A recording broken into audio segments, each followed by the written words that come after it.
Bom dia. Vamos dar início a mais uma sessão do programa doutoral em arquitetura. Hoje temos como convidado um professor da escola, o arquiteto Manuel Aires Mateus, que, enfim, embora dispense apresentações, eu vou fazer uma muito breve apresentação deste arquiteto. O Manuel Aires Mateus formou-se em arquitetura em Lisboa, colaborou com o arquiteto Gonçalo Birne durante vários anos, aliás, foi o coordenador do ateliê, e formou com o seu irmão Francisco Aires Mateus, que também está aqui presente, o ateliê Aires Mateus, que, penso eu, todos conhecem demasiado bem. A partir daí, o seu percurso foi um percurso de construção de variedíssimos programas de arquitetura, mas com especial incidência na arquitetura doméstica, nas casas, e a questão do ensino esteve sempre presente. O Manuel Aires Mateus foi professor na Faculdade de Arquitetura de Lisboa, foi professor aqui na escola, ainda mantém uma ligação à nossa escola, mas não com a regularidade que todos gostaríamos. É professor em Mendrisio. Não me convidam? Foi professor na GASD, Harvard, em Oslo, em Ljubljana, entre muitas outras escolas de arquitetura. O convite, ou o desafio que a Marta Sequeira e eu lançámos ao Manuel Aires Mateus hoje foi para falar da obra de um arquiteto que tivesse sido relevante para o seu próprio percurso. A escolha incidiu-se sobre o arquiteto suíço Peter Zumthor, com quem o Manuel Aires Mateus e o Francisco Aires Mateus coincidiram nos primeiros anos em Mendrisio, quando o Zumthor ainda era professor, e isso revelou-se determinante para um certo modo de olhar para a expressão da arquitetura, para a construção e também para um método de ensino. Manuel, muito obrigado por teres aceito este desafio, pela tua generosidade. É um prazer enorme ter-te aqui num formato diferente do que tem sido habitual. Obrigado. Vamos uma salva de palmas ao arquiteto Manuel Aires Mateus.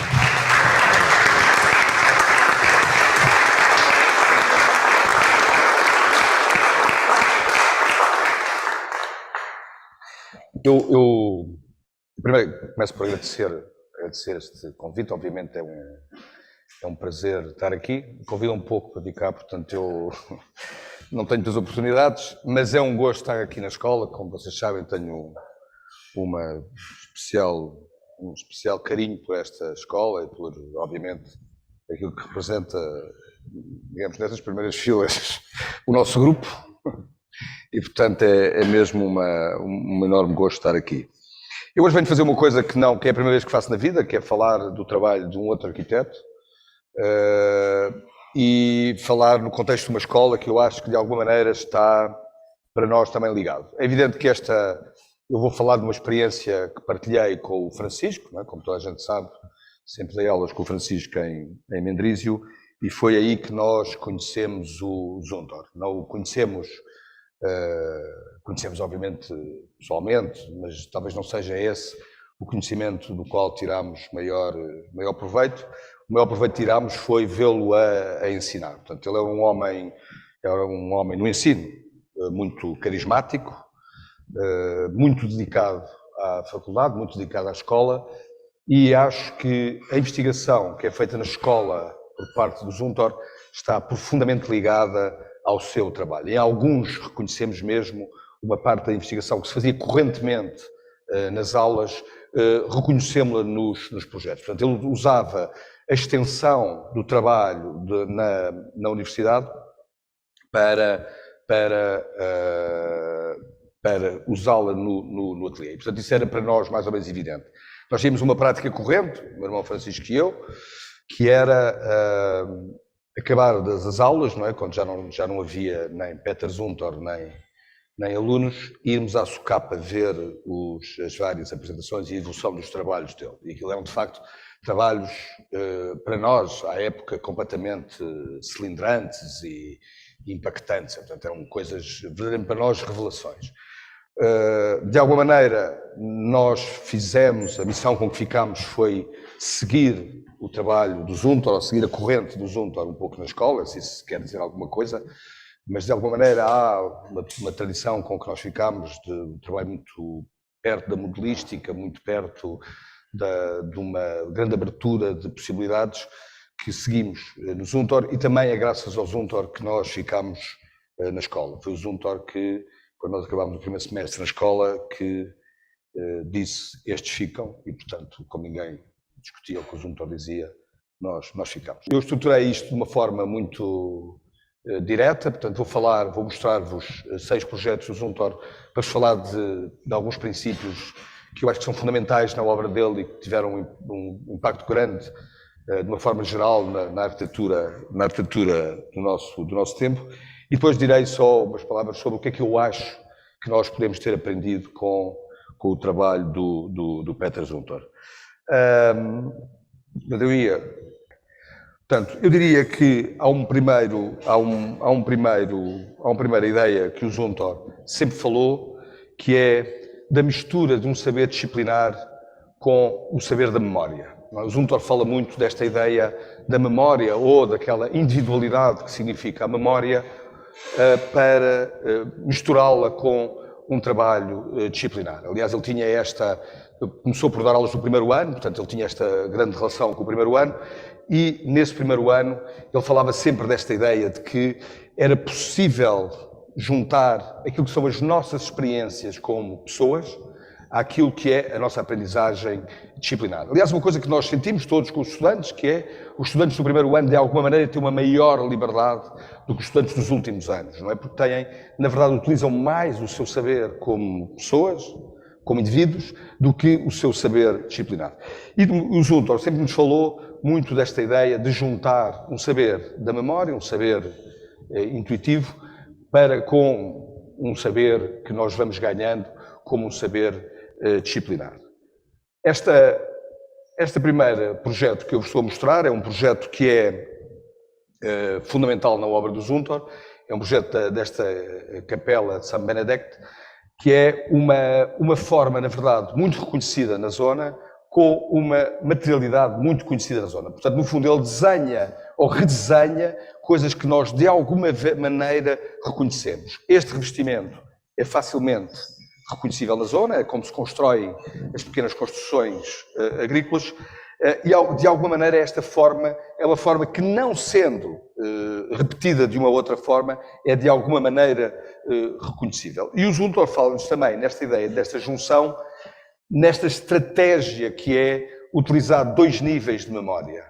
Não é? Por um lado, uma memória que é uma memória coletiva, portanto, aquela memória que nos faz reconhecer e aproximar-nos de qualquer elemento como uma primeira estratégia, e, por outro lado, esta memória individual, que é a memória com a qual o arquiteto parte para o projeto. Portanto, e esta junção desta característica, destas 2 memórias, que é fundamental. Ele desenha esta capela, é uma capela integralmente feita em madeira, com várias estratégias de madeira, aliás, muito sofisticada na maneira como é construída, partindo de detalhes muito simples, ou de formas muito simples, depois transformadas numa grande sofisticação. Ele tem uma estrutura independente, e são tudo coisas que nós podemos reconhecer de outros edifícios da zona, de outras pequenas construções que há na zona. Mas, portanto, ele constrói com uma estrutura independente em madeira, faz um revestimento interior também em madeira, que aliás tinta com uma ligeira prata para lhe dar um brilho especial, detém alguns pormenores muito delicados, e depois usa também uma coisa muito bonita, que é o odor da madeira para compor este espaço.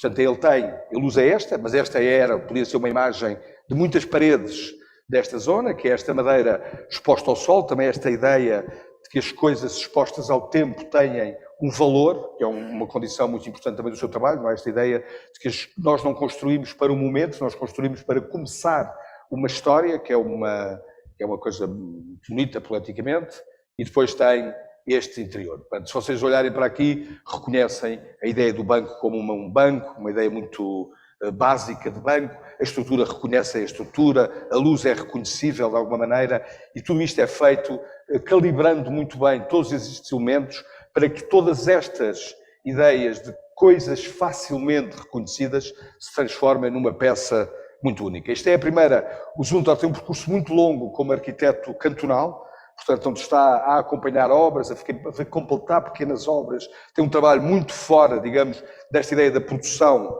como nós depois veio a ser famoso, e esta é a primeira grande obra que ele lança fora, digamos, abrindo o ateliê e fora desse seu trabalho de arquiteto cantonal. A primeira que é muito conhecida.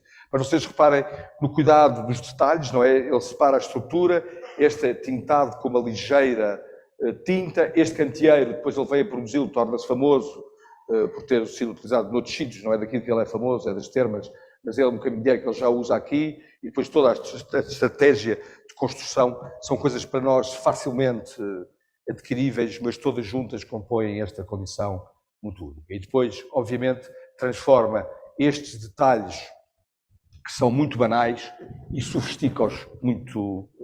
Mas, na verdade, a ideia aqui é que ele usa fundamentalmente este balanço entre memórias para construir este trabalho.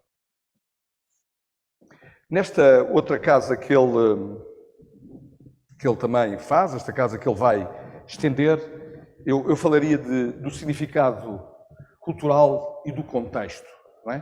Ele parte aqui neste trabalho de uma casa que também é de uma gigantesca banalidade, não é? De uma casa que nunca seria vista só porque há centenas delas na paisagem montanhosa, não é? Portanto, nestas montanhas há centenas destas casas, destas construções, umas maiores, umas mais pequenas, inclusive há umas gigantes e há umas muito pequenas que são para animais, portanto, mas a sensação que nós temos é sempre esta, não é? Que eu acho que ele representa muito bem neste desenho, não é? Nesta espécie de condição, desta condição de mancha, mancha, quase uma coisa sem forma, sem definição, não é? Nesta coisa muito queimada, desta maneira muito queimada, e ele parte desta obra percebendo claramente o valor desta casa. Portanto, a primeira decisão que faz é que a casa será estendida, não é? Portanto, ele não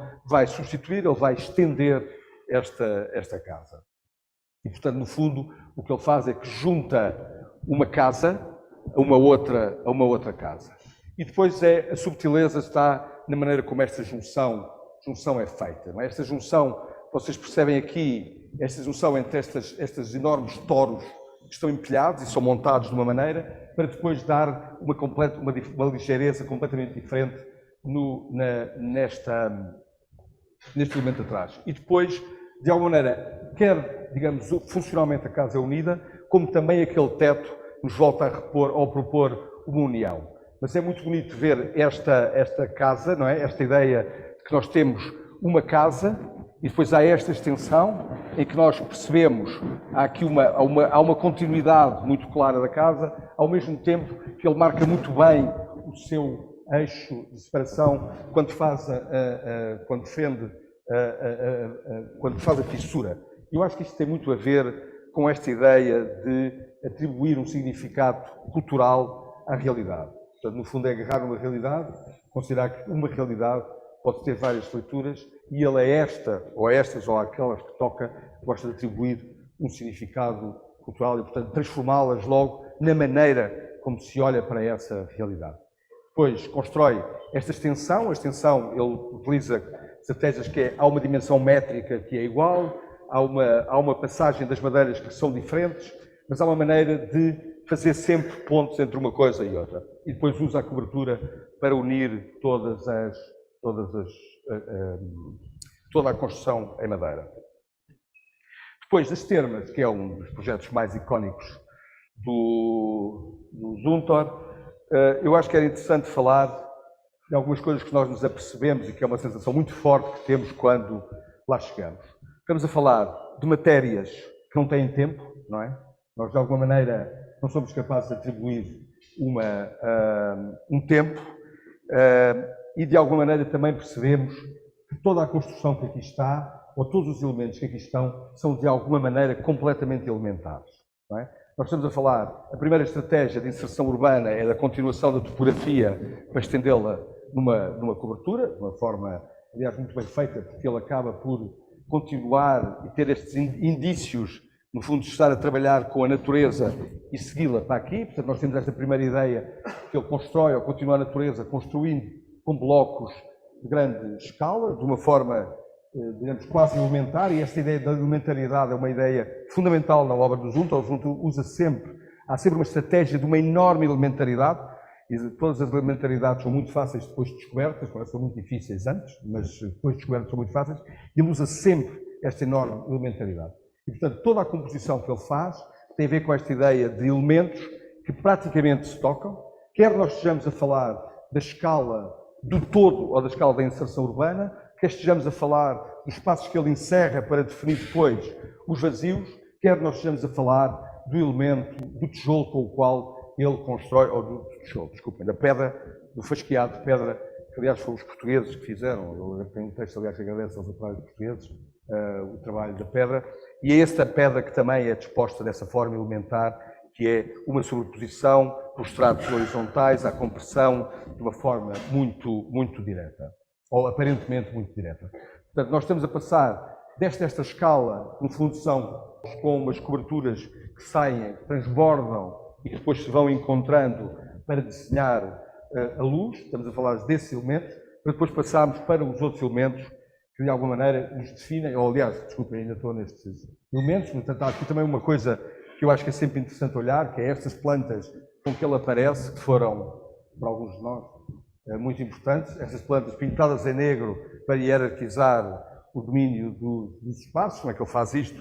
E depois é esta planta, que é a planta real, não é? Mas no fundo, quando ele nos hierarquiza-nos esta ideia dos espaços, ele diz-nos que isto são blocos, o que lhe interessa é o espaço entre eles.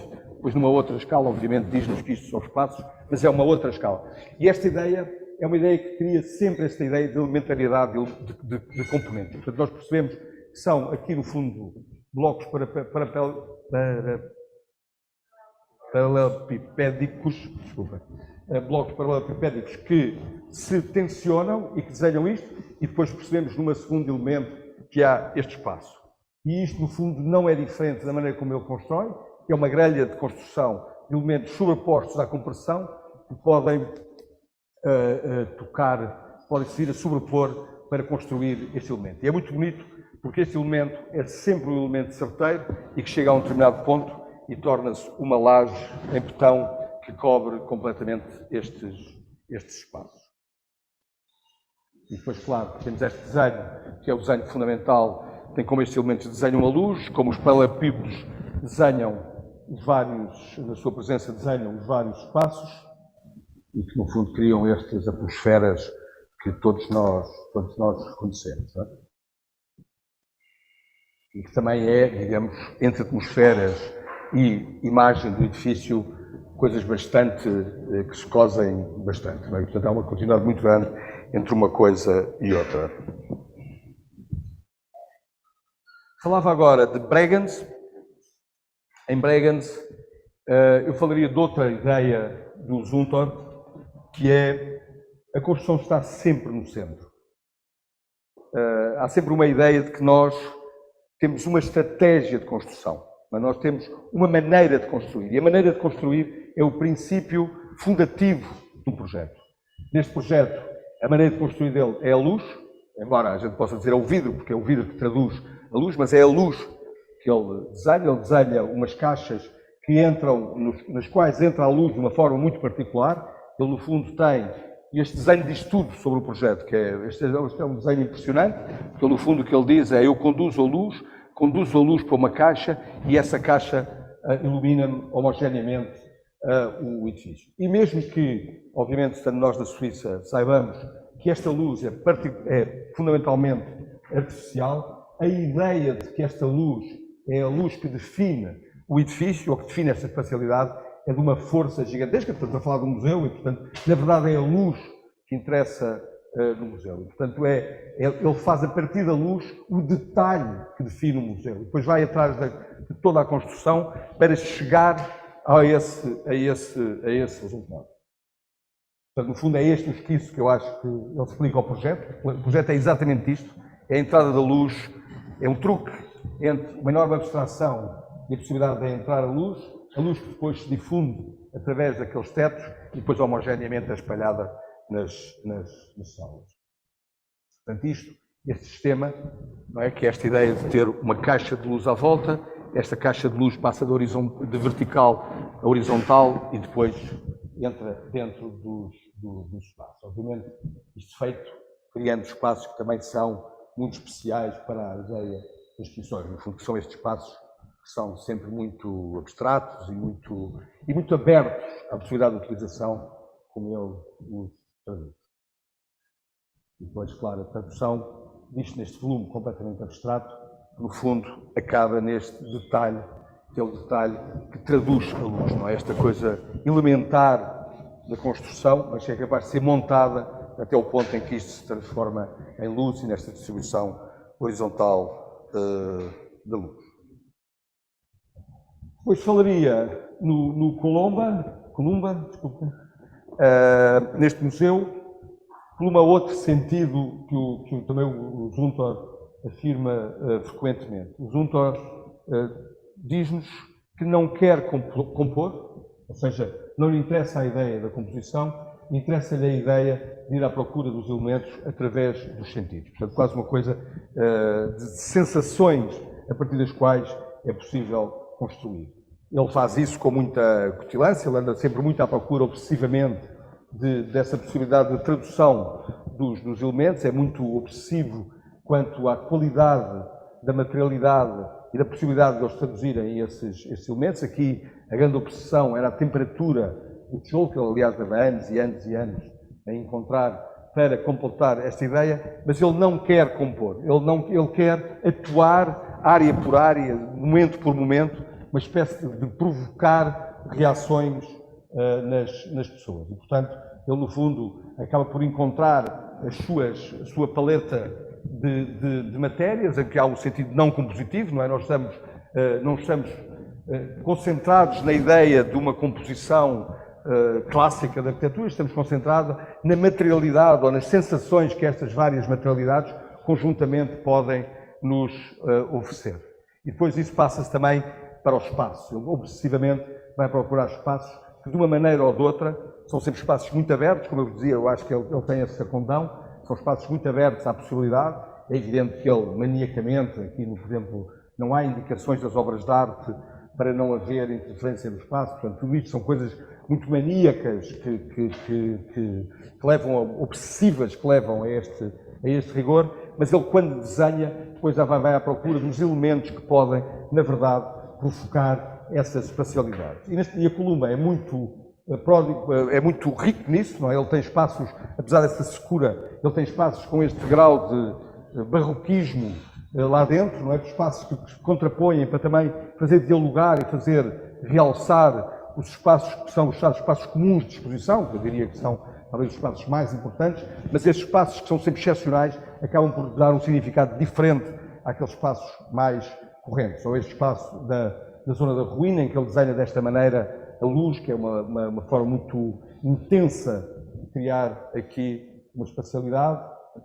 Neste espaço, nós temos uma passarela de madeira e temos esta luz por cima desta ruína. Portanto, um também muito particular da obra. Portanto, mas esta obra, que é uma obra, de facto, sem uma ideia de composição, uma ideia de atmosferas, quer da materialidade que nos comunicam o plano urbano, quer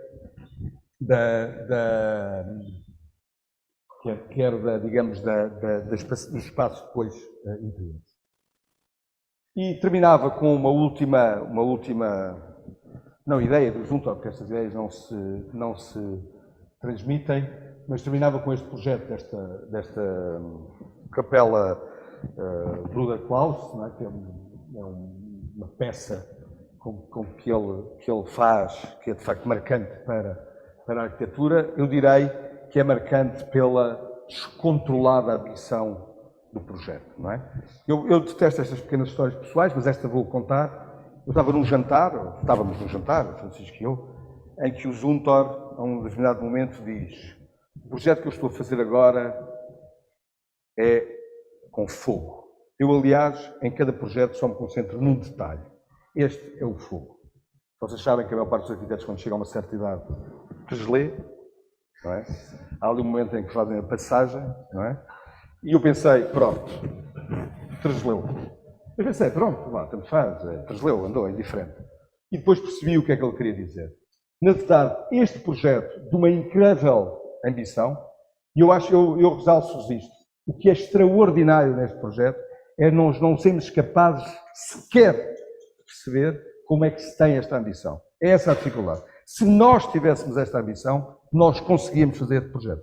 Nós não conseguimos ter esta ambição. É essa a grande dificuldade que ele nos coloca neste projeto. É um descontrole completo na possibilidade da ambição. E ele faz isso, ele trabalha neste detalhe, e o detalhe que ele trabalha, no fundo, constrói esta ideia de volume. O volume é mais ou menos indiferente, eu direi que não está no centro do projeto, e, no fundo, no centro do projeto está esta ideia de construir com as toros, ou com as árvores ali daquela zona. Isto é uma capela feita para os alinhadores. Ele constrói com estas árvores uma ideia de espacialidade, não é? E depois o problema do projeto é queimar estas árvores de modo a que vitrifiquem o betão, mas não o rebentem. Reparem, é uma ideia estranhíssima, não é uma ideia, não é estranhíssima, é uma ideia de uma ambição louca, não é? A pessoa vitrificar as paredes da sua construção a partir de queimar o seu interior. E depois, no fundo, também aquilo derrete tudo e ainda forma um chão maravilhoso. E isto é a ambição do projeto, não é? E, no fundo, depois ele completa, não é? Ele desenha este espaço, que é um espaço, digamos, depois desta ideia direto em relação que tem com as árvores, não é? Portanto, no fundo, ele dispõe as árvores de forma a fazer uma entrada e um espaço, portanto, é um tipi, não é? Feito em toros, e depois, de facto, deita-lhes fogo, controla a temperatura, e a grande dificuldade é o controle da temperatura, porque tem que ser mantido a um determinado nível para que o betão não se desfaça, mas, por outro lado, que deixe esta aparência que vocês conhecem vitrificada, e depois faz este chão derretido. E depois isto tem estes pequenos elementos em vidro que são, então, uma luz também bastante específica daquele espaço, não é? Que estes pequenos cones de luz que entram para dentro desta capela. E, portanto, isto, para mim, representa na obra do Zumthor esta ideia de vontade indómita, não é? A arquitetura faz o que se quer, a arquitetura faz até onde se consegue ambicionar, e este também é um trabalho que nós muitas vezes vimos feito esta investigação com alunos do Zumthor nas aulas. Portanto, era uma matéria normal ou natural da produção do Zumthor também nas aulas. Eu agora diria outra coisa. Eu diria agora o que é que aprendemos com o Zumthor, não é? O que é que de alguma maneira aprendemos com o Zumthor? Eu acho que aprendemos, a primeira coisa é lidar com o tempo de uma forma diferente. Lidar com o tempo, lidar com a história, lidar com aquilo que é as nossas condições ancestrais, e trabalhar para esta ideia de sem tempo, não é? Construir como se não existisse tempo, como pudéssemos estar a construir agora ou noutra época, agora ou sempre. E que essa ideia não é só uma ideia de perdurar, é uma ideia de não construirmos no nosso tempo, com a capacidade de perceber que o nosso tempo é onde se plasmam muitos tempos, não é? E, portanto, nós aprendemos isso, e, portanto, para nós esta ideia da ruína, da ideia da arqueologia, da fundação, da estrutura e, de alguma maneira, também da capacidade de resistência dos elementos à variação sobre o tempo, construir como uma sensação que nós podíamos estar a construir em qualquer tempo. Acho que é a primeira lição que nós levamos do Zumthor. A outra lição é sobre atmosferas, não é? Esta é uma foto de um porto palafita medieval. É uma ideia que eu adoro, porque é um porto que, sendo medieval, terá umas centenas de anos e é construído com coisas que duram 20, 30, 40 anos, talvez no máximo. Portanto, é uma coisa que, digamos que a sua condição é maior que a sua durabilidade física. Isto também é uma ideia que eu acho que é muito interessante para a arquitetura. Mas eu acho que aqui eu levantaria esta ideia que é construir com esta palavra atmosferas. Eu não usei propositadamente na primeira parte atmosferas, como vocês sabem, é uma palavra querida ao Zumthor, mas eu acho que é uma palavra mais ambígua, é talvez a palavra mais ambígua do discurso dele, mas eu aqui, quando digo atmosferas, quero dizer a construção de uma ideia de ambiente que obviamente não é estático no tempo, porque varia no tempo, mas que constrói um tipo de aperto que nós conseguimos sentir. Esta ideia de que a espacialidade interfere claramente connosco, interfere com a forma como nós vamos usar o espaço. Portanto, tem uma ideia de entorno. E às vezes isto não tem a ver só com espaços que são internos, tem a ver também com a presença das coisas e a maneira como nós podemos olhar para elas. E, portanto, essa ideia que podemos falar de atmosferas. Eu acho que isto também é uma parte de uma lição importante do Zumthor. Pois outra coisa que eu falaria em relação, que acho que nós aprendemos também muito com a obra do Zumthor, é que o Zumthor, de alguma maneira, redesenha, centrando o trabalho na sua intervenção, ele redesenha, por um lado, fisicamente, por outro lado, intelectualmente, o entorno daquilo que faz, não é? Portanto, ele acaba por estender e criar, redesenhar aquilo que está à sua volta a partir daquilo que ele constrói. Eu acho que ele faz isso de uma forma muito clara, porque nós, a partir do momento em que há uma série de peças do Zumthor que as lemos, todo o entorno, e inclusivamente, de alguma maneira, a explosão da influência das coisas que ele faz ou que usa, acabam por ser lidas de uma outra maneira. E essa ideia de que nós influenciamos o entorno através daquilo que fazemos, não é? Influenciamos porque relemos, não é? Quase como reativamente relemos a história, relemos a teoria, relemos as outras coisas que já foram feitas, mas também porque fornecemos uma chave nova para a leitura daquilo que nos interessa. E de alguma forma também, de uma forma mais banal, também de alguma maneira, no mundo físico, redesenhamos o entorno a partir daquilo que criamos. A última palavra que nos deixava aqui em relação ao trabalho do Zumthor, que eu acho que é interessante, é esta ideia de elementaridade. Elementaridade não é porque as coisas são elementares, é porque as coisas são feitas a partir de definições claríssimas. O que é que se pretende? E esse objetivo que é ter uma espécie de palavra-chave num projeto que o define e o que o conquista na sua apresentação do princípio ao fim, é uma lição fascinante do Zumthor.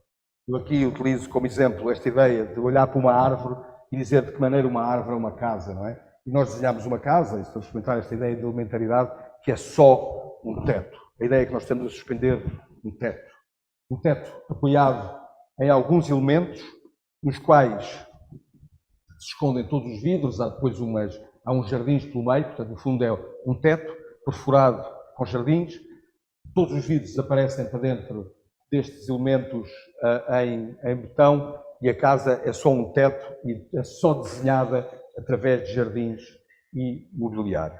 Essa ideia é uma coisa elementar. Pronto, depois, esta ideia de que estamos a construir um teto, este teto é o elemento central, terá uma transformação e depois dará esta casa que, na verdade, é muito elementar no seu objetivo. E essa é a parte que eu acho que é interessante que nós aprendemos no Zumthor, que é, há um objetivo que é sempre claríssimo e, de alguma maneira, sempre elementar. E é isso que transforma essa concentração numa ideia ou numa ideia de elementaridade, que o transforma numa coisa verdadeiramente única. Muito obrigado.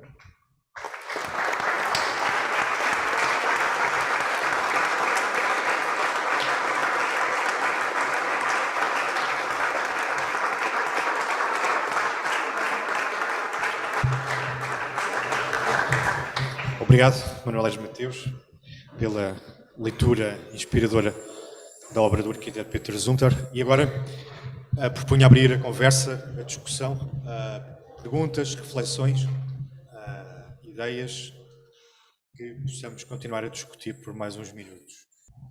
Eu posso colocar a primeira questão para abrir o caminho. De algum modo, houve uma palavra que esteve ausente desta conferência, e isso não deixa de ser bastante interessante, que é a palavra forma. Não foi referida uma única vez. E foi uma vez? Foi engano.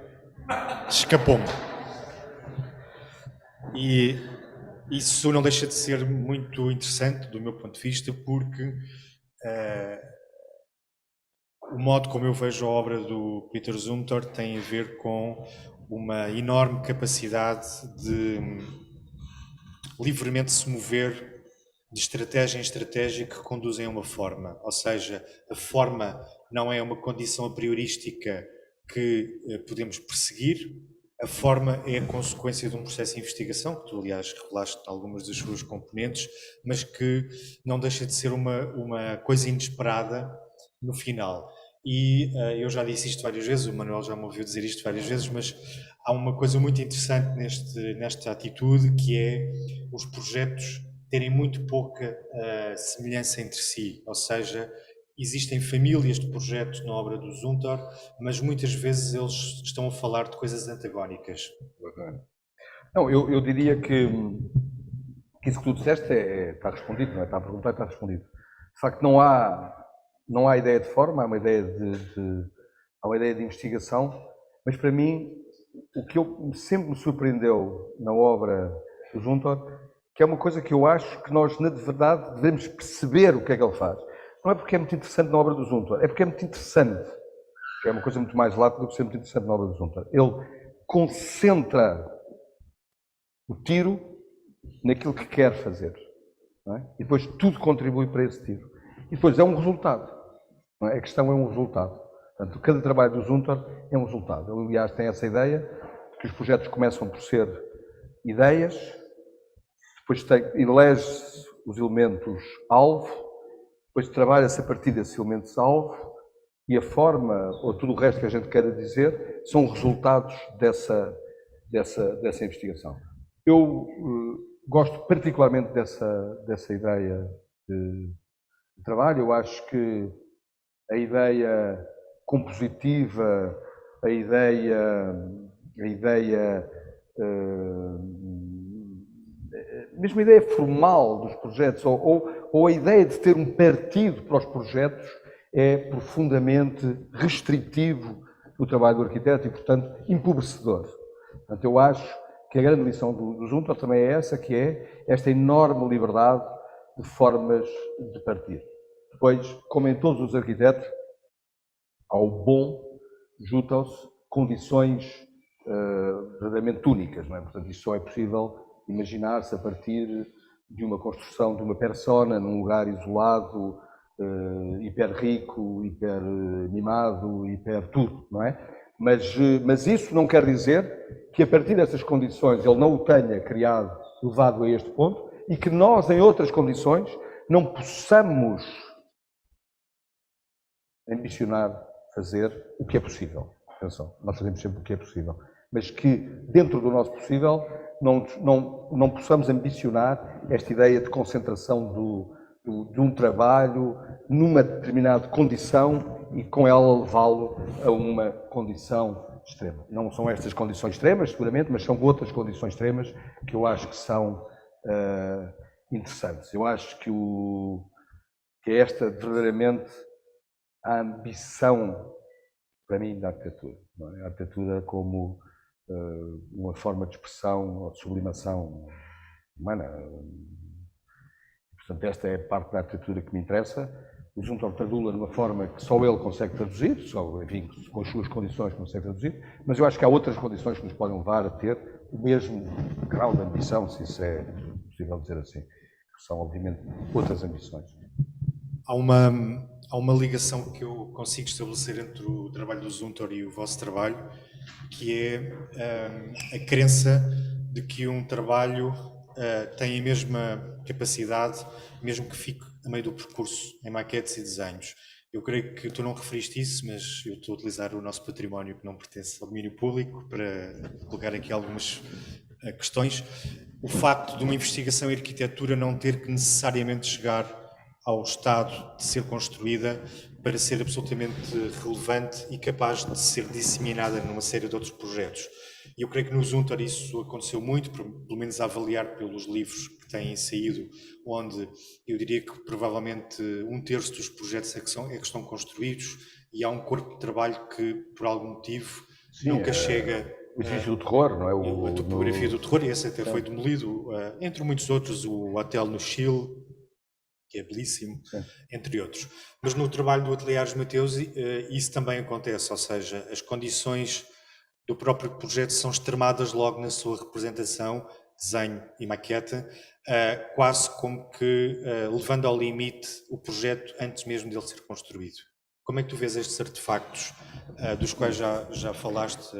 Eu acho que há uma condição nessa, na resposta a essa tua pergunta, há uma condição que eu acho que nós temos que entender. Eu, para mim, a arquitetura é a arte do eterno, não é? Claramente, não é? Portanto, nós, quando falamos de arquitetura, aquilo que representa verdadeiramente a arquitetura é a ideia do eterno nas pirâmides do Egito, não é? Portanto, aquela coisa que nós construímos para a eternidade, e essa eternidade, e essa arquitetura é aberta ao todo o uso e a toda a evolução humana, e o que resiste é a arquitetura. Nós sabemos que o que resiste no tempo, o que deve resistir no tempo, no nosso tempo de vida, não é nesse tempo cósmico ou histórico, mas o que deve resistir é a arquitetura, e depois tudo o resto podem ser layers que podem ser compontados, acabados, alterados, mas o que deve resistir é essa arquitetura. E a arquitetura é essa arquitetura.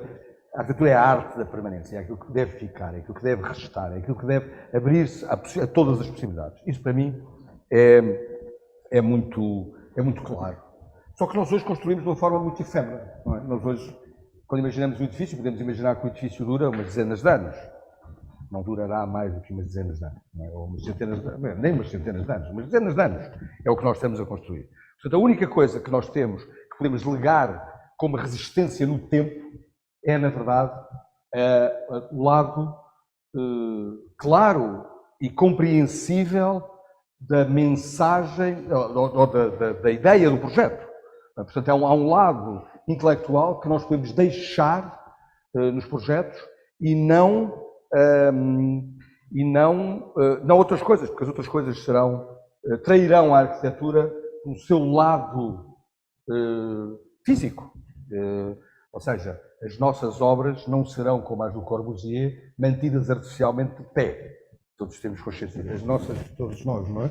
Não serão mantidas de pé. Portanto, elas daqui a uns anos caem, são demolidas.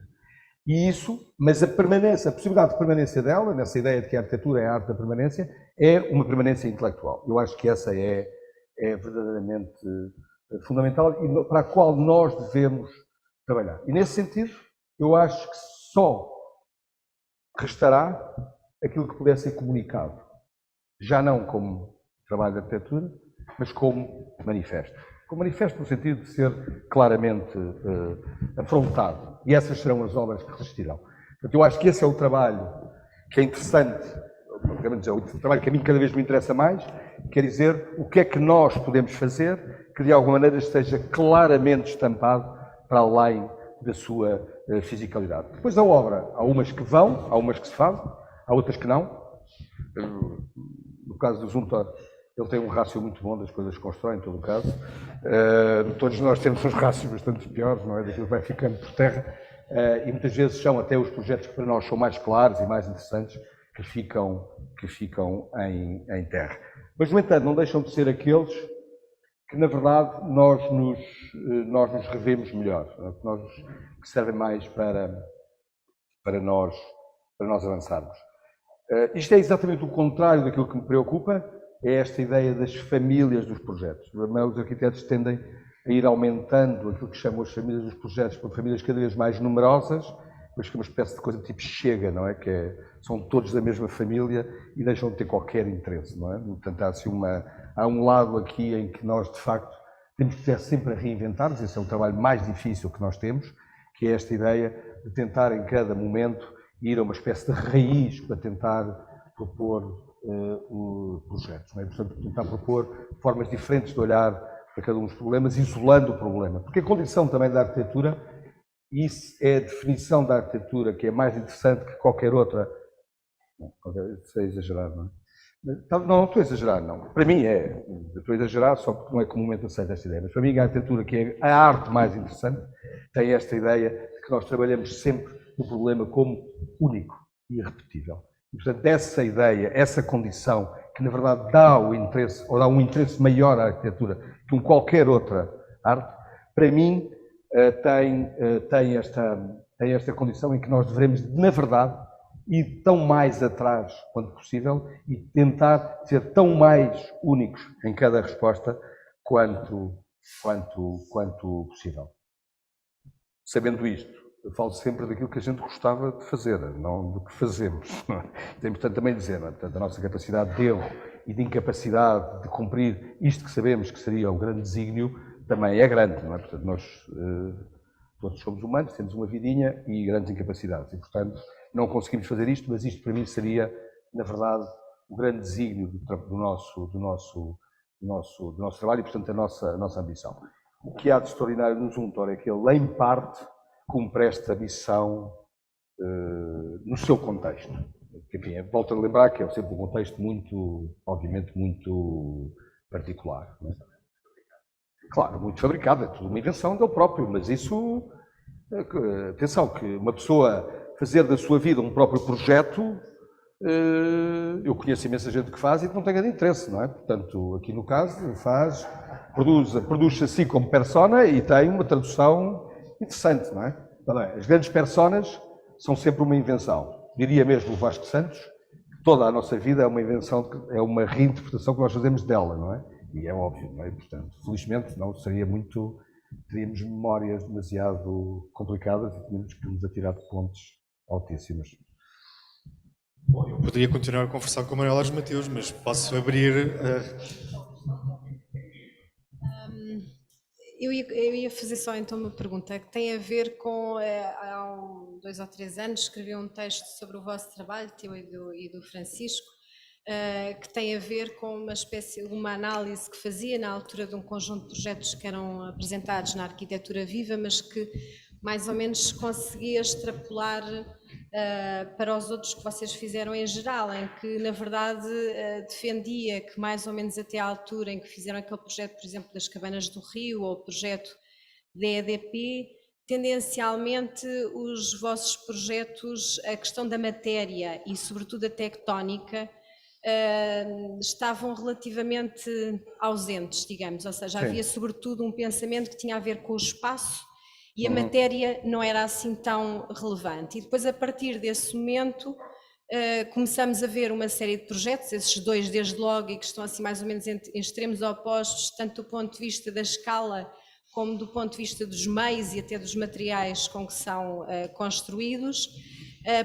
Passou então a haver a possibilidade de se fazer uma outra leitura da vossa obra que esteja a ver com esta questão realmente tectónica. E já agora gostava de perguntar, a partir desta conferência, de que maneira é que também aprenderam isso com Peter Zumthor. Obrigada. Mário, o que é que há aí nessa passagem que tu tens toda a razão? Eu acho que não é a matéria não ter...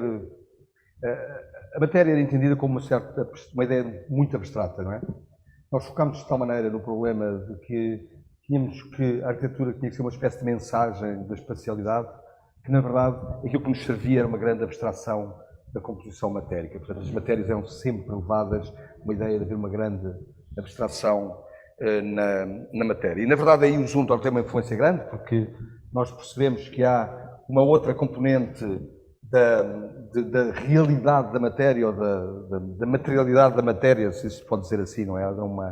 Há uma coisa mais complexa na matéria que é usável, que é interessante usar, e na verdade passamos a usá-la. Isto tem a ver também, obviamente, com uma ideia do tempo, não é?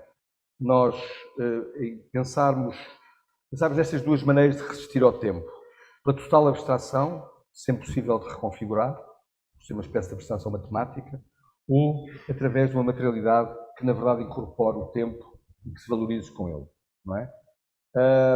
Este segundo aspecto tem vindo no nosso trabalho a ganhar importância, também por um aspecto que nos parece que trabalha a ideia da precisão. Também é uma ideia, obviamente, que se encontra muito presente na obra do Voltaire, que é esta ideia de que projetar é antecipar, portanto, projetar é prever, portanto, é ser preciso, não é? Nesse sentido, mas há formas de projetar que têm a ver com uma ideia dessa precisão abstrata ou precisão matemática, e há outra ideia que é que nós podemos desenhar, desenhando a liberdade daqueles que vão completar o nosso trabalho, a poderem introduzir a sua própria marca. Eu lembro-me que a primeira vez que me confrontei com um problema que me fez pensar sobre esta questão foi quando, numa cabaninha branca, tínhamos um telhado em como, e eu olhei e pensei, eu pensei que não saberia dominar aquela sombra. Não é, quer dizer, aquilo é como, sei lá como é que se... Não faço ideia como é que se faz. E esta ideia, de repente, ganhou forma, porque também percebi que não dominava as cofragens de madeira. E também não dominava a maneira como a madeira envelhecia. E que, na verdade, essa parte do que eu não dominava amplificava a possibilidade de controle que eu poderia ter e não diminuía. E eu acho que, a partir daí, nós percebemos que essa ideia de incorporar uma ideia dessa materialidade que deixa de ser abstrata e torna-se mais sensitiva, mais real, passou-nos a interessar mais, não é? Tem a ver com o crescimento, tem a ver com a idade também, nós percebemos com a idade outras coisas na vida, não é? E, portanto, tem a ver com isso, não é? Tem a ver e, portanto, de alguma maneira, passaram a ser também elementos que nos interessaram mais. Portanto, essa evolução, eu acho que tu tens toda a razão, é muito real. Ela começa, na verdade, o primeiro choque que nós temos é com um projeto feito escondido quase, que é as Casas de Chão de Areia. É um projeto que nós quisemos esconder e depois, por causa da Trienal e da ida à Bienal, a Federação Portuguesa na Bienal de Veneza, de repente tornou-se público, não é? Era um projeto que nós tínhamos escondido, e o Delfim quis levá-lo à Bienal, com uma casa do Ricardo e uma do Carrilho, e mais, já me lembro. Eram 4, não eram? Já me lembro qual era 4. Ou eram 5? Era o 5, talvez. Pronto, mas lembro-me que era... eu lembro-me na altura de pensar o que é este projeto, não é? Porque é que lembro-me de reolhar para o projeto, não é? E há um choque aí, isso foi para nós bastante chocante. O Delfim fez aquilo, eu tenho a agradecer ao Delfim, porque na verdade ele trouxe à mesa uma casa que para nós que era insólita, que nós fizemos com a liberdade dela ser insólita. Também essa coisa é uma coisa também com graça, não é? Como ela não fazia... Era como se ela era nossa, mas não era... Portanto, nós tivemos uma grande liberdade a fazê-la, não é? Fizemos-la com uma gigantesca liberdade. Como construímos-la quase como nos apetecia, fizemos experiências que tinham a ver com experiências, obviamente ali de memória, muito claramente experiências de memória, e de repente aquela casa, o projeto é um projeto que nós construímos, e de repente é um novo projeto quando o Delfim obriga a trazê-la para a luz. E nós voltámos ao projeto para o analisar. E na verdade aí percebemos uma data de coisas, e vieram também, tivemos a reconstruir também uma data de experiências que tínhamos ali feito, que na verdade nos tinham interessado imenso e que nós não sabíamos ainda consciencializar. Como tivemos que voltar ao projeto, consciencializámos, e acho que aí há um gap no nosso trabalho, há um pequeno salto no nosso trabalho, dá uma aprendizagem, uma aprendizagem de erro de percurso, mas muitas vezes os erros de percurso são os mais interessantes, não é? Está alguma coisa ao lado e de repente aquilo é uma linha que nos interessa imenso. E aí foi o caso, mas eu estou totalmente de acordo contigo. A ideia da abstração com certeza que eu acho que veio para ficar, porque nós, com a idade, com a idade já passaram mais tempo, mais anos sobre as nossas coisas. Portanto, nós a ideia do tempo é uma ideia cada vez mais forte, não é? Para o bem e para o mal, não é? Passou mais tempo sobre nós, passou mais tempo sobre as coisas que nós fizemos, passou mais experiência, e, portanto, acho que aí esta ideia torna-se uma ideia mais central, esta ideia do que é que, da maneira de tentar desenhar para um tempo mais longo e, portanto, desenhar a evolução no tempo das coisas. Portanto, também aí ser menos abstrato e mais concreto nessa relação. A minha questão sobre o Zumthor, falou de que ele concentra-se num elemento e faz dele o detalhe do projeto. Isso é algo que será que não limita o projeto do arquiteto, ou até isso foi algo que ao longo da sua vida, do seu percurso profissional, foi algo que ele descobriu que é uma boa metodologia do trabalho? Que eu descobri? Não, que o arquiteto, se o Zumthor percebeu que isso era uma boa metodologia de trabalhar. Eu acho que isso é uma constatação que ele conseguiu fazer, que é concentrar o projeto num problema, estás a perceber? Porque nós falamos de detalhe, não é? Muitas vezes nós falamos de detalhe no corte construtivo, não é? Mas não é isso o detalhe, é uma condição dele. O detalhe não está aí. O detalhe está na eleição do elemento que centrará o projeto. Quando ele faz Bregenz, ele diz é a luz.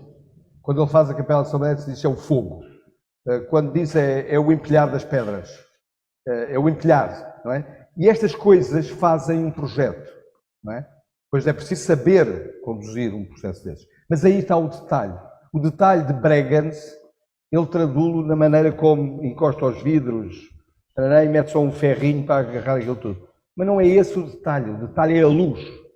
E essa condição é que é a condição que o torna verdadeiramente interessante. E eu acho que ele tem a capacidade de perceber isso e percebe-o, eu acho que ele o percebe cedo, percebendo que a junção, que ele necessita de concentrar uma espécie de ideia do projeto com uma ideia que ele se pode vir a fazer da leitura do projeto. Portanto, ele trabalha nessa ideia da memória dele, ou da assertividade dele, que lhe vem, obviamente, de uma liberdade da sua memória, e de uma ideia de que ele vai confrontar-se com uma memória coletiva. E ele aí entra e diz, então eu quero me concentrar, e concentra em cada projeto um tiro. E reparem uma coisa, todos nós sabemos que esta é, no nosso trabalho, o momento mais difícil. Aliás, na vida, o momento mais difícil é quando a gente escolhe. Escolher é a coisa mais difícil. Não porque escolher quer dizer integrar uma coisa. Porque escolher deve querer dizer rejeitar todas as outras. E esta é a condição mais difícil na vida e na arquitetura. E eu acho que a precisão do Zumthor é esta condição de ser capaz de dizer é aqui. Quer dizer que não é aqui, mais ali, mais... Não, é aqui. E levar ao limite. E esta é a condição que nós temos dificuldade em fazer. Porque todos nós temos muita dificuldade em não aceitar que é isto, mas também porque não isto. E nós vemos isso. Não levem a mal. E o meu caro sobrinho também não leva a mal. Mas nos trabalhos dos mais jovens, que querem demonstrar, não é? Com vários layers, todas as suas sabedorias. Não é? Desconcentrando-se o mais possível. Mas isto é normal, atenção, não se pode ter 60 anos aos 20, nem 20 aos 60. Atenção, isto também é uma coisa importante que o tipo aprende, não se pode ter 20 anos aos... Não, digo teu. Mas... Jorge. Obrigado, Manuel.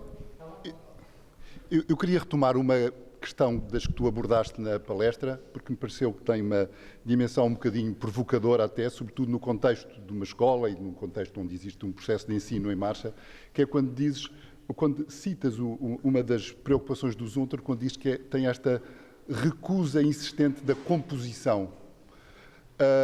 E como, enfim, me atrevo a dizer, enfim, tu apresentas-te aqui não só nesta perspectiva de uma leitura crítica da obra do Zumthor, mas com a tua própria obra, e como me atrevo a dizer que essa posição quanto à questão da composição não se coloque exatamente nos mesmos termos na obra do Zumthor ou na vossa obra, o que eu te pedi era que tu pudesses talvez clarificar ou expandir um bocadinho esta afirmação.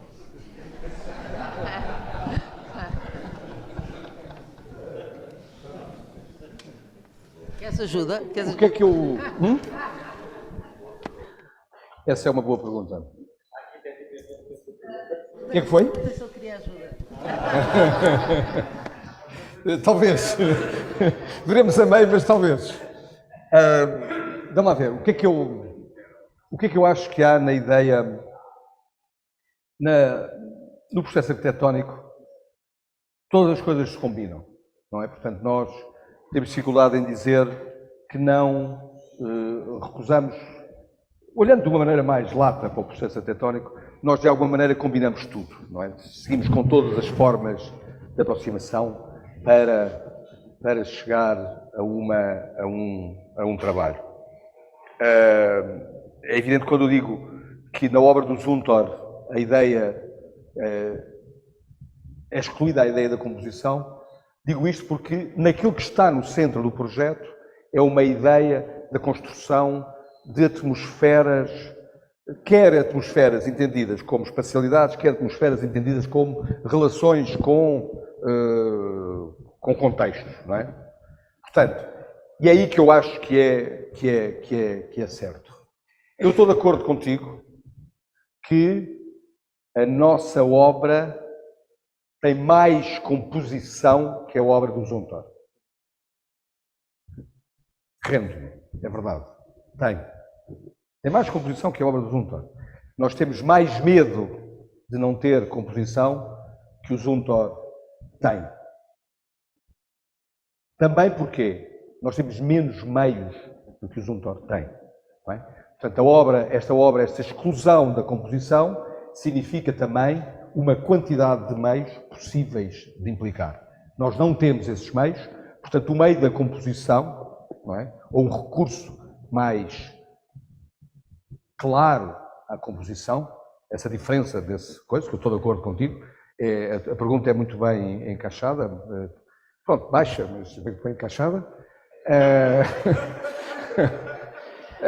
Mas eu acho que advém de uma limitação de meios que não nos permite, eventualmente, estar noutra possibilidade para já. Não é?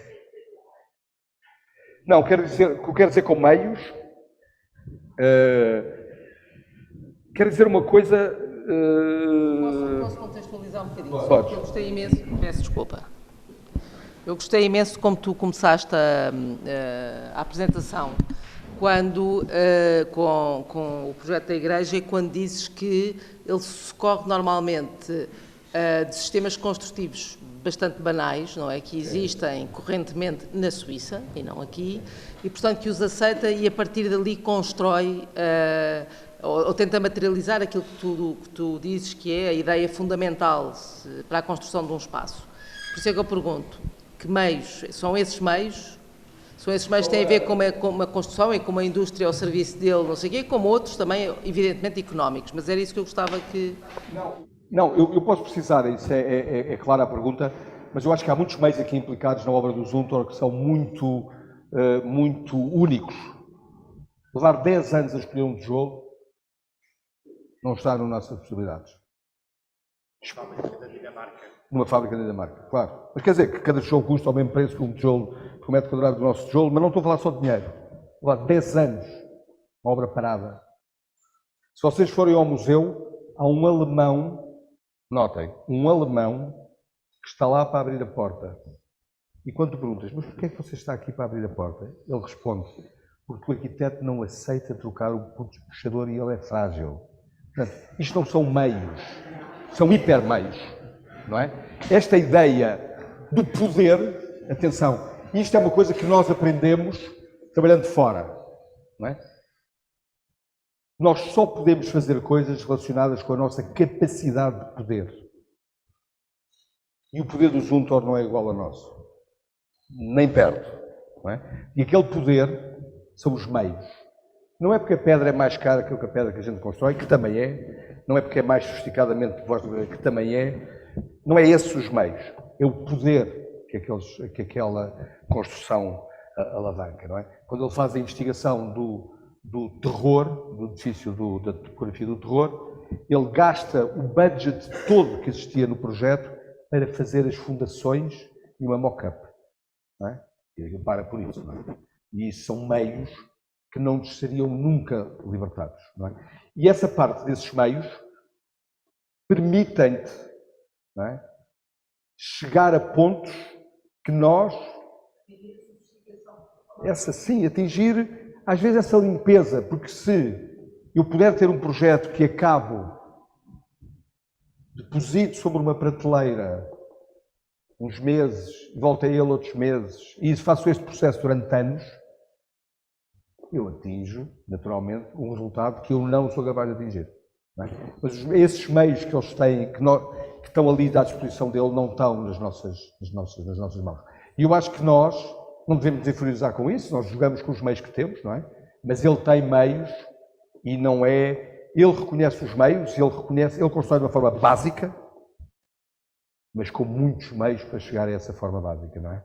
As pirâmides também são construídas com uma forma muito básica e, no entanto, são a construção mais extraordinária, não é, que nós vamos ver. Portanto, eu acho que é aí. Para mim, o grande... Se me perguntassem o que é que tu invejas verdadeiramente do Zumthor, eu diria o tempo. Não, não, todos nós, não é? Essa ideia do tempo.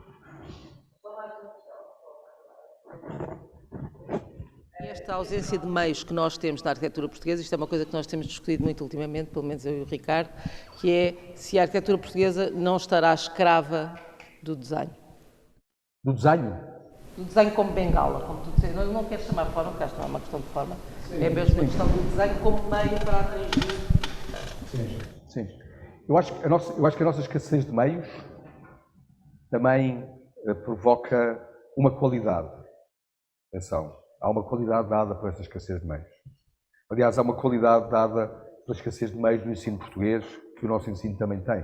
O nosso ensino tem qualidade pela escassez de meios que tem. Não é? Também, portanto, essa escassez de meios, que é uma história que nos é conhecida, não é? Nós nascemos com escassez de meios, morreremos com escassez de meios, não sabemos quanto é a escassez, não é? Com escasso será, não é? Mas, quer dizer, isso é a nossa vida, também nos provoca, ou também nos desenha uma capacidade de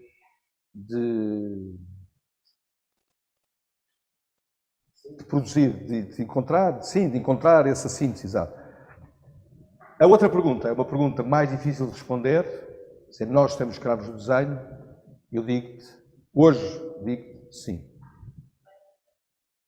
Nós temos que fazer uma coisa que eu sempre me escondi a dizer, é que o nosso trabalho não é desenhar, é pensar. Nós não temos nada que desenhar. Nós podemos desenhar, mas o nosso trabalho é pensar. Nós pensamos em problemas. Depois podemos chegar a eles da maneira que for. Mas o nosso trabalho é pensar, não é desenhar. E isso é... o nosso trabalho é pensar e a nossa matéria são os problemas. Não é? A nossa matéria são os problemas, o nosso trabalho é pensar. São coisas... para mim hoje claras. Eu faço esta reflexão até olhando para o contexto europeu e para outras coisas que estão a acontecer e que eventualmente... Claro. E é perfeitamente claro, e tens toda a razão. Nós estamos escravos do desenho, o que é um erro.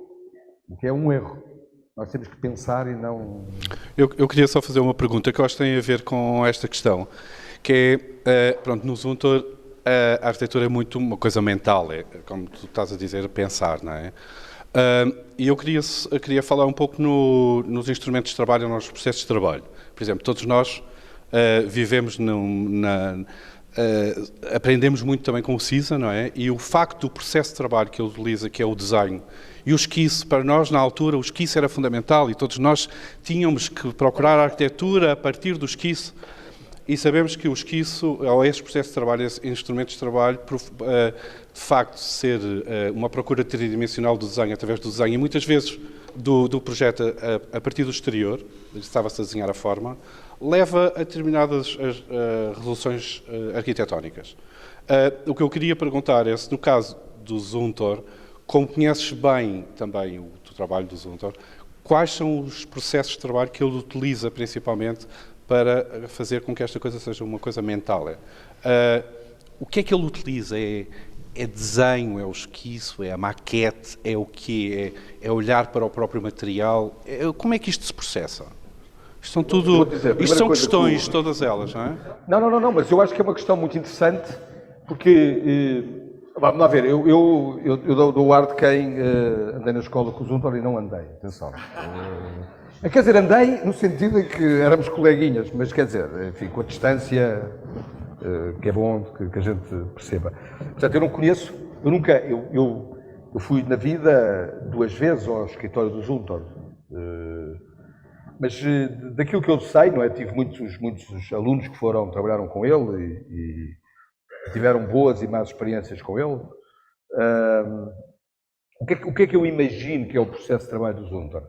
Eu acho que o Zumthor reserva para si essa tal ideia que é o tempo. Ele reserva tempo, não é? O Cisa é o outro, não é? O outro monstro.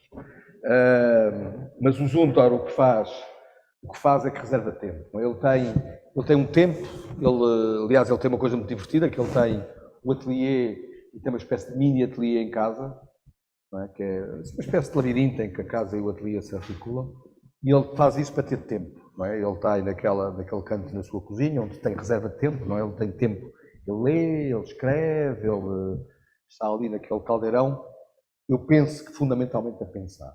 E depois representa os projetos de 2 maneiras.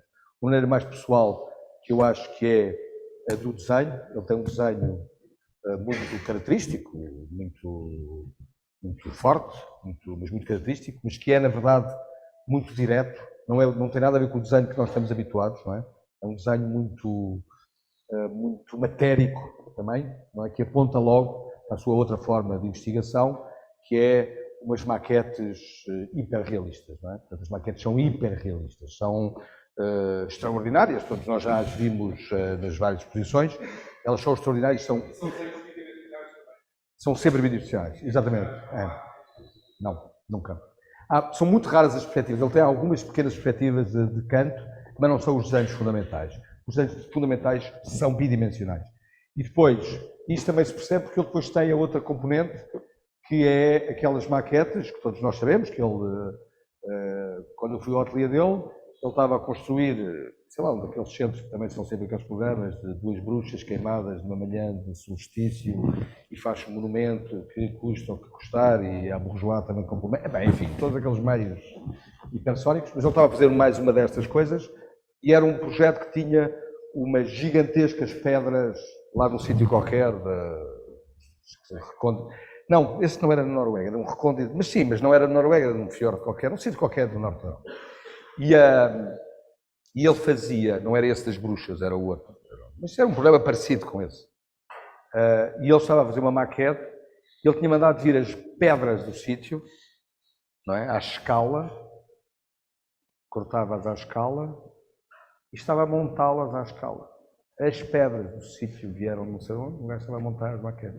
E a maquete é uma maquete gigantesca, toda feita em pedra e em madeira, e tudo aquilo que ia ser, na verdade, a construção daquilo. Não é? Portanto, aquilo era, a pedra representava a sua pedra, a madeira representava a madeira, o não sei o que representava, tudo era aquilo que era na realidade.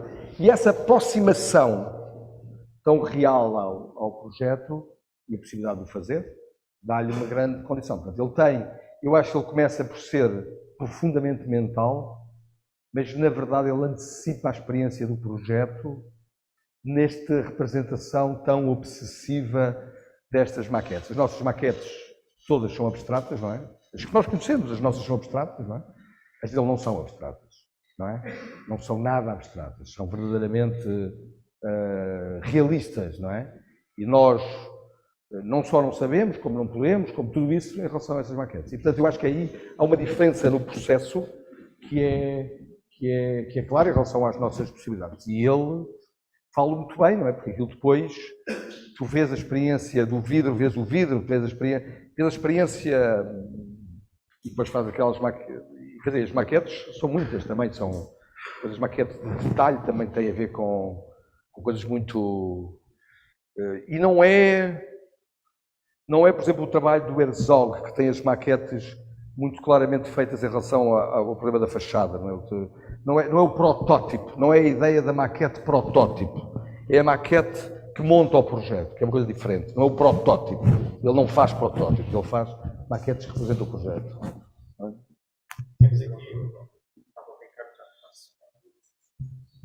Não, bem, para já estou a gostar imenso desta aula, acho que estão aqui a ser levantados uma série de temas que são muito impecáveis e muito importantes para o ensino e para partilharmos aqui coletivamente, e já se falou aqui por um lado, e acho que o exemplo do Zumthor é um ótimo exemplo para ser trazido, para se falar da arquitetura mental, e acho que a arquitetura mental, de facto, provavelmente vai ser aquela que sobressai ou que subsiste acima da arquitetura que busca no desenho a sua gênese, porque de facto a arquitetura que nos interessa começa sempre e há de acabar sempre por ser uma arquitetura mental. A única coisa que eu não estou de acordo no sentido de estarmos aqui juntos numa escola com os alunos é o acento tónico que se está a querer pôr nos meios da produção do Zumthor como possibilidade de fazer coisas absolutamente extraordinárias. E tu mostraste aqui o contrário. Tu tens aqui trabalhos teus que são mentais, a Cabana é um trabalho mental, a Monsaraz é um trabalho mental, os métodos e as possibilidades estão lá e são possíveis de fazer e de operar aqui no nosso território. Portanto, eu acho que é essa a pedra de toque que me parece que vale a pena aqui introduzir, é assim, pá, não vamos achar que não está ao nosso alcance. Não. Eu acho que, Ricardo, fazes bem em pôr essa pedra de toque, porque exatamente o que eu digo é isso. Nós temos que trabalhar com a aspiração dentro das possibilidades e dos meios que temos. Mas a aspiração é a mesma, ou deve ser, ou pode ser a mesma.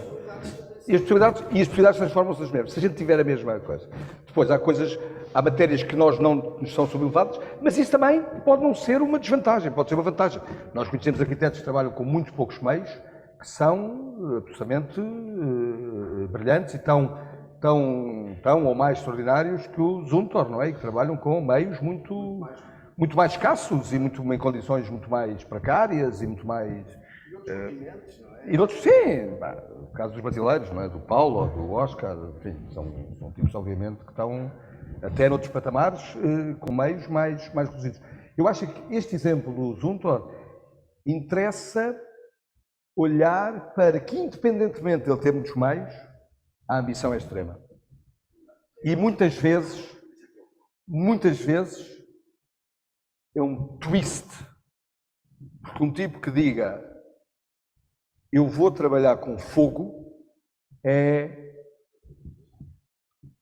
não interessa quais são os meios que tu tens, é para lá da nossa capacidade. Ou seja, eu acho que, como eu gosto de falar do Zumthor, não é porque é os meios dele, é pela ambição dele. É essa parte que me interessa, não é? Mas tu fazes bem em dizer isso, porque estou totalmente de acordo contigo, não é?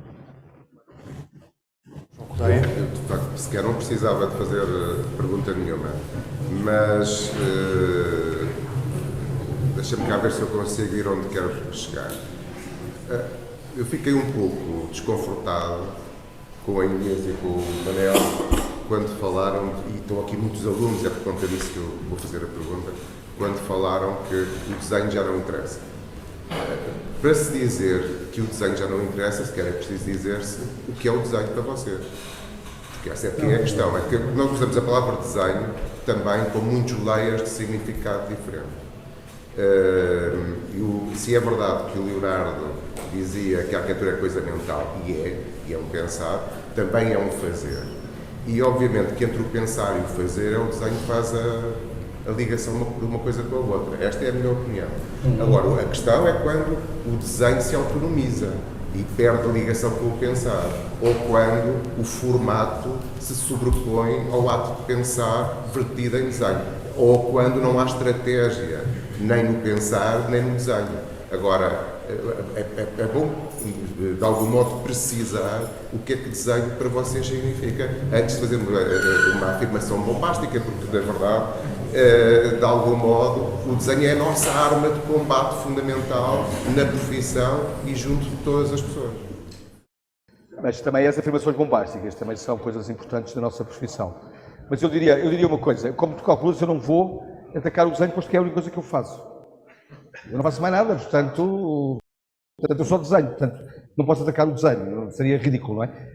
O que eu acho que nós temos aqui, que a Inês levantou e que eu acho que tem razão, é que nós estamos muito agarrados ao desenho como uma espécie de procura que se autonomiza do pensamento, não é? Quase uma procura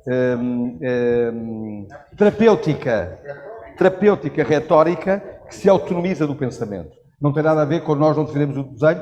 Aliás, porque há uma novidade que eu vos vou dar. É a única ferramenta, basicamente, que nós temos. Portanto, reparem, temos que desenhar. Aliás, não podemos não desenhar. Há poucas atividades que a gente tem que fazer. Uma é ler e a outra é desenhar. Acho que são as duas que a gente tem que fazer. Para escrever, se formos bastante mais eruditos, se subirmos esse patamar, escrevemos. Mas eu acho que é o que a gente tem que fazer. Quer dizer, não há hipótese. Não, eu percebi que era isso. Como ficou um pouco não, está bem, mas isso, pois, é bom para ficar claro, não é? Nós não estamos a falar desse desenho, ou seja, nós sabemos... Faziam mais desenho, não faziam plantas cortes e alçados, não pode ser. Sim, não. See, I would like to know what do you think, which is the relation between the function and the project in Zoomtor, because and the project. I mean, I see these projects a lot of times, and then I never think that, for example, he did an house and he did the roof, and he did like the chapel, and he used the fire as something that it's really in deep, no, in the culture of a religion, or like when he does the thermal bath, is of course used to carve. So it's each time it's really related with the function, the project of Zoomtor, but at the same time it seems no, or you think that it doesn't care about the function. Thank you. I'm not responding to the position of Zoomtor. I'm going to respond for my position. If I imagine that it's the same. We don't work for a function. We don't work for a program.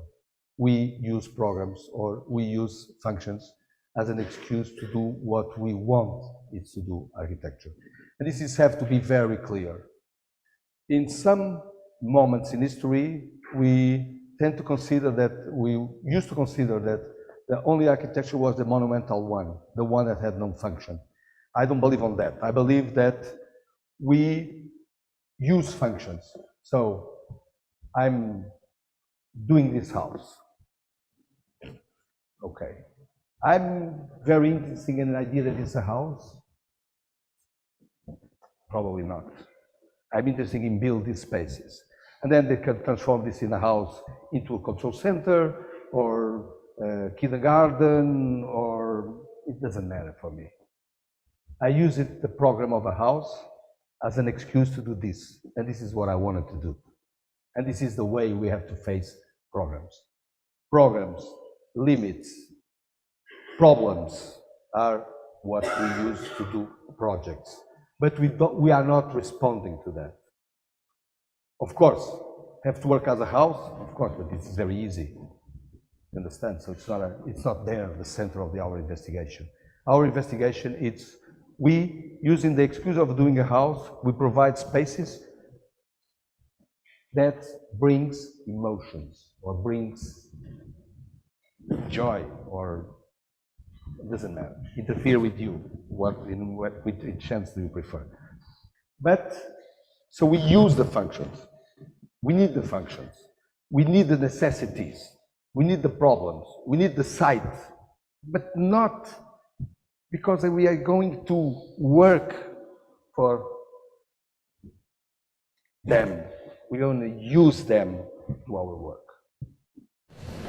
No, this is clear, but maybe what I want to say is that, for example, when it is the museum, I don't think that it's random that he did a lighthouse. I mean, a place where the most important thing is the light.